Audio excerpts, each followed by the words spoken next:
Hi అండి. నేను doctor Gopinath. Aarush children's క్లినిక్‌లో కన్సల్టెంట్ పీడియాట్రిషియన్.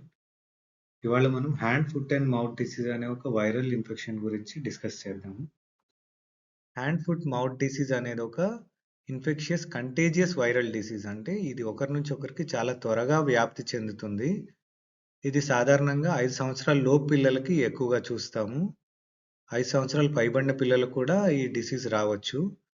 జనరల్‌గా స్టార్టింగ్‌లో ఒక వైరల్ ఇన్ఫెక్షన్ లాగానే స్టార్ట్ అవుతుంది. అంటే ఒక ఫీవర్, కోల్డ్, కాఫ్ తోటి మొదలై రెండో రోజు, మూడో రోజు నుంచి శరీరం మీద మనకి అరచేతుల్లో, పాదాల్లో, నోట్లో పొక్కులొచ్చే ఛాన్స్ ఉంటుంది.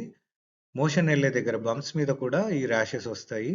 ఇవి ర్యాషెస్ చిన్నగా స్టార్ట్ అయ్యి మెల్లగా పెరుగుతూ వెళ్ళి ఒక 3, 4 రోజుల వరకు పెరిగి మళ్ళీ 3, 4 రోజుల్లో తగ్గుతుంది. అంటే ఈ డిసీజ్ మొత్తం తగ్గడానికి ఒక వారం రోజులు పడుతుంది. ఈ లక్షణాలన్నీ సబ్సైడ్ అవ్వడానికి.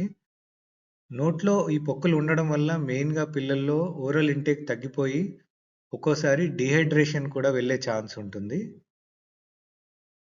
హెచ్ఎఫ్ఎండీ అనేది మనం ఇందాకనే అనుకున్నట్టు ఇదొక అంటువ్యాధి. ఇన్ఫెక్షియస్ డిసీజ్ అన్నమాట. సో, ఒక ఇన్ఫెక్టెడ్ చైల్డ్ నుంచి 2 విధాలుగా ఇది వ్యాప్తి చెందొచ్చు. ఒకటేమో డైరెక్ట్ స్ప్రెడ్ టచ్ ద్వారా, ఇంకొకటేమో డ్రాప్లెట్స్ ద్వారా. ఆ ఇన్ఫెక్టెడ్ చైల్డ్‌ని వేరే పిల్లలు టచ్ చేసినా కానీ, ఆ అబ్బాయి టచ్ చేసిన బొమ్మలు గానీ, లేదా అతను కూర్చున్న కుర్చీలో కూర్చోవడం గానీ, ఇలాంటివి చేయడం వల్ల ఈ డిసీజ్ వ్యాప్తి చెందుతుంది.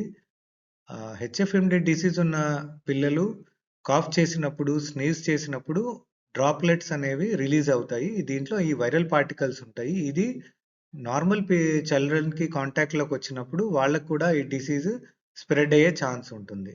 అందుకనే ఈ హెచ్ఎఫ్ఎండీ డిసీజ్ ఉన్న పిల్లల్ని మనము ఐసోలేషన్‌లో ఉంచాలి. స్కూళ్ళకి పంపించకూడదు. ఐసోలేషన్ ఎప్పటి వరకు చేయాలి అంటే, ఈ లక్షణాలన్నీ సబ్సైడ్ అయ్యేంత వరకు. అంటే ర్యాషెస్ మొత్తం డ్రై అయిపోవాలి. మౌత్ అల్సర్స్ హీల్ అవ్వాలి. కొత్తగా ఏ బ్లిస్టర్స్ అపియర్ కానంత వరకు పిల్లల్ని ఐసోలేషన్‌లో ఉంచాలి. అండ్ మంచి హైజీన్ ప్రాక్టీసెస్ మెయింటైన్ చేస్తే మనకి డిసీజ్ స్ప్రెడ్‌ని మనము అరికట్టవచ్చు. ఎలా అంటే హ్యాండ్ వాష్ బాగా సోప్ తోటి హ్యాండ్ వాష్ చేయించాలి. అండ్ ఈ డిసీజ్ వచ్చిన పిల్లలకి మౌత్‌కి అండ్ నోస్ నుంచి డ్రాప్లెట్ ఇన్ఫెక్షన్స్ రాకుండా ఉండడానికి మాస్క్ వేర్ చేసుకోమని చెప్పాలి ఎక్కడైనా బయటకెళ్ళినప్పుడు గానీ. అండ్ ఈ షేరింగ్ ఆఫ్ ఫుడ్స్, డ్రింక్స్ ఎవరైతే ఈ డిసీజ్ వచ్చిందో ఆ పిల్లల నుంచి వేరే వాళ్ళతోటి షేర్ చేయకుండా చూడాలి.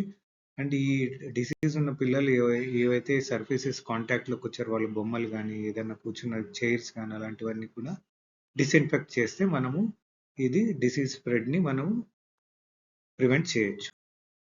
ఇదొక వైరల్ ఇన్ఫెక్షన్ కాబట్టి దీని ట్రీట్మెంట్ సింప్టమాటిక్కే ఉంటుంది. ఫీవర్ ఉన్నప్పుడు పారాసెటమాల్ ఇవ్వాలి. అండ్ ఈ ర్యాషెస్ పొక్కులైతే ఉన్నాయో దానిని ఇచ్చింగ్ తగ్గించడానికి, ఆ మంట తగ్గించడానికి soothing solutions calamine based solution పెడితే సరిపోతుంది.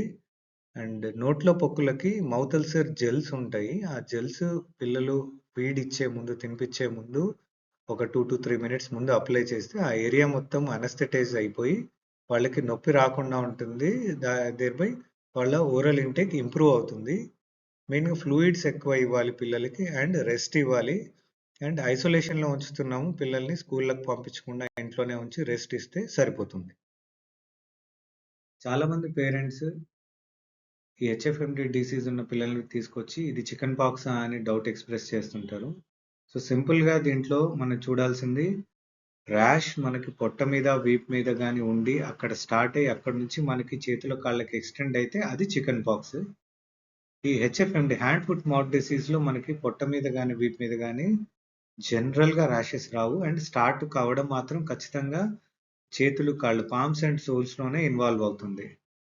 చికెన్ పాక్స్ కానీ, HFMD hand, foot and mouth disease ఈ 2 కూడా ఒక viral infections and highly contagious. అంటే ఒకరి నుంచి ఒకరికి స్ప్రెడ్ అయ్యే డిసీజెస్. సో, మీకు ఎప్పుడైనా డౌట్ ఉన్నప్పుడు మీరు ఒక పీడియాట్రిషియన్‌ని కన్సల్ట్ అవ్వండి. అండ్ ఐసోలేషన్ ఈ 2 కండిషన్స్‌లో కూడా ఐసోలేషనే మోస్ట్ ఇంపార్టెంట్ థింగ్ వేరే పిల్లలకి స్ప్రెడ్ కాకుండా ఉండడానికి. Thank you.